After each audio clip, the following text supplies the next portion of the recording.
اور مغلوب و مسلمان ہے جو رسول اللہ صلی اللہ علیہ وسلم کا کلمہ پڑھتا ہے اور جس کے پاس پیغمبر کی عملی زندگی موجود ہے۔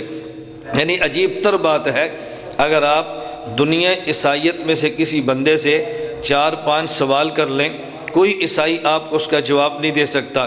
مثال کے طور پہ آپ کسی عیسائی سے یہ بات کہہ دو، ہم حضرت عیسیٰ کا کلمہ پڑھنا چاہتے ہیں، ہم عیسائی ہونا چاہتے ہیں، ہمارا ایک سوال یہ ہے کہ اگر میں نے نکاح کر لیا تو بیوی کے ساتھ میرے تعلقات کیسے ہونے چاہیے، مجھے حضرت عیسیٰ کی تعلیمات میں ثابت کر دو۔ کنوارا تو میں نے رہنا نہیں ہے، شادی تو میں نے کرنی ہے، میرے اور بیوی کے تعلقات کیسے ہوں، آپ حضرت عیسیٰ کی تعلیمات سے پیش کر دو۔ اگر میری اولاد ہو، میں نے اولاد کے ساتھ معاملے کیسے کرنے ہیں، تربیت کیسے کرنی ہے، حضرت عیسیٰ کی زندگی سے مجھے پیش کر دو۔ مجھے یہ بتاؤ کہ میرے چچا ہیں، میں چچا کو مقام کون سا دوں، حضرت عیسیٰ کی زندگی سے پیش کر دو۔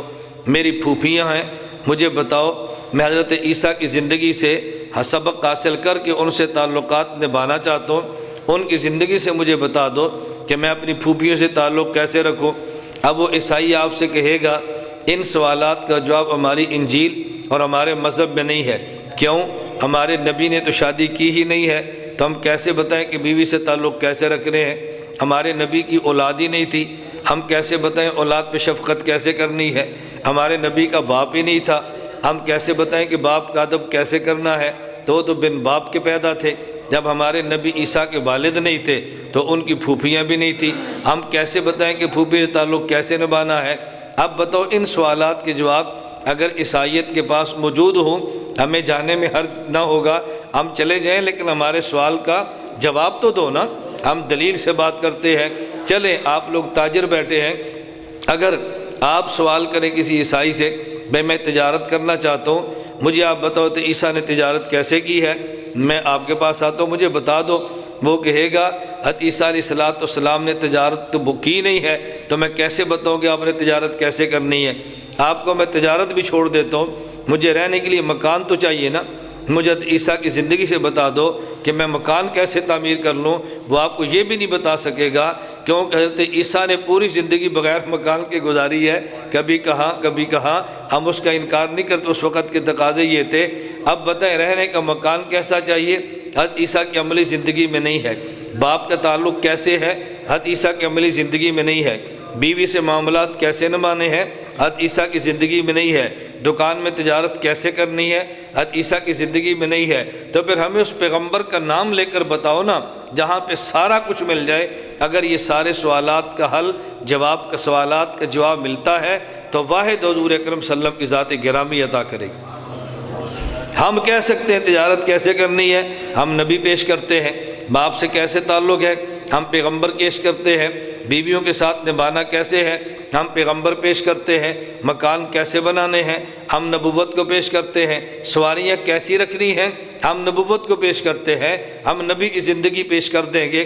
مجھے بلکہ خود ہی ایک دن کہنے لگے کہ ہماری خواہش ہے ہم دیہاتوں کو صاف پانی دیں۔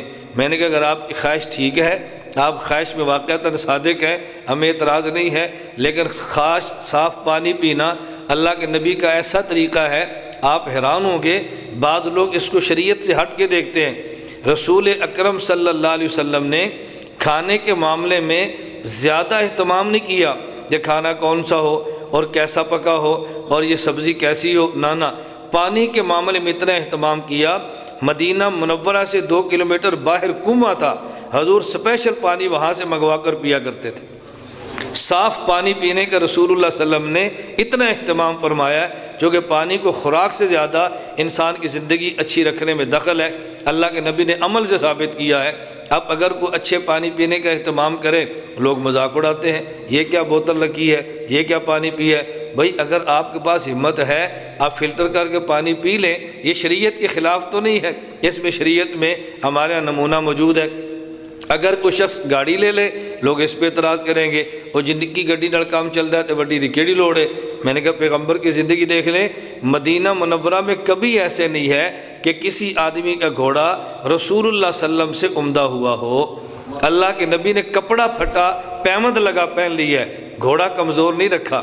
میں بلکہ اس سے بڑی اگر آپ مثال دوں تو آپ کو تعجب ہوگا، اگر کوئی بندہ آپ سے پوچھ لے حضرت آدم سے لے کے قیامت تک آنے والے انسان درمیان میں جتنی بھی ٹیکنالوجی جدید ہو جائے، آپ کوئی سوال کر لے، ایسا شخص بتاؤ کہ جس کی سواری سب سے تیز رفتار ہو اور اس سواری کا نام لو، اس کا جواب صرف مسلمان دے سکتا ہے۔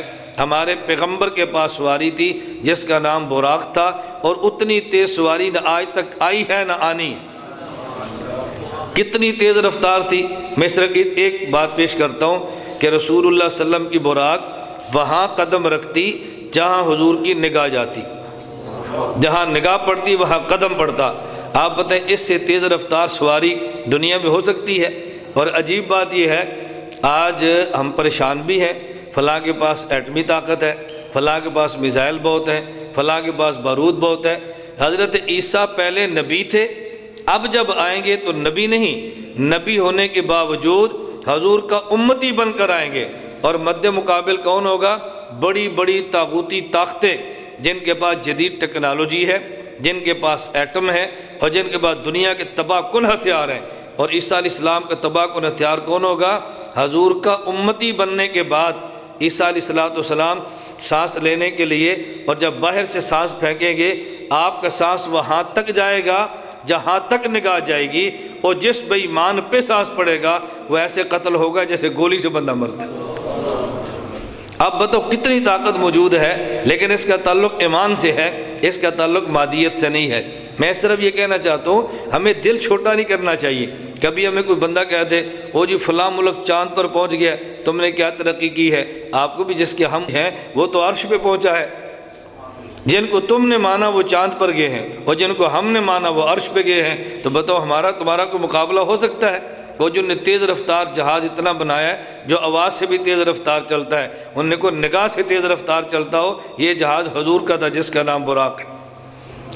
آواز سے تیز رفتار جہاز تو ملے گا، لیکن نگاہ سے بھی تیز رفتار جہاز ہو، اس کا ہمارے پیغمبر کے علاوہ کوئی مثال نہیں ملتی۔ میں کہ گزارش اس لیے کر رہا ہوں جب ہمیں پتہ چلے نا ہم کس پیغمبر کے امتی ہیں، حضور کتنے بڑے تھے، ہماری نسبت ان سے ہے، پھر آدمی گھبراتا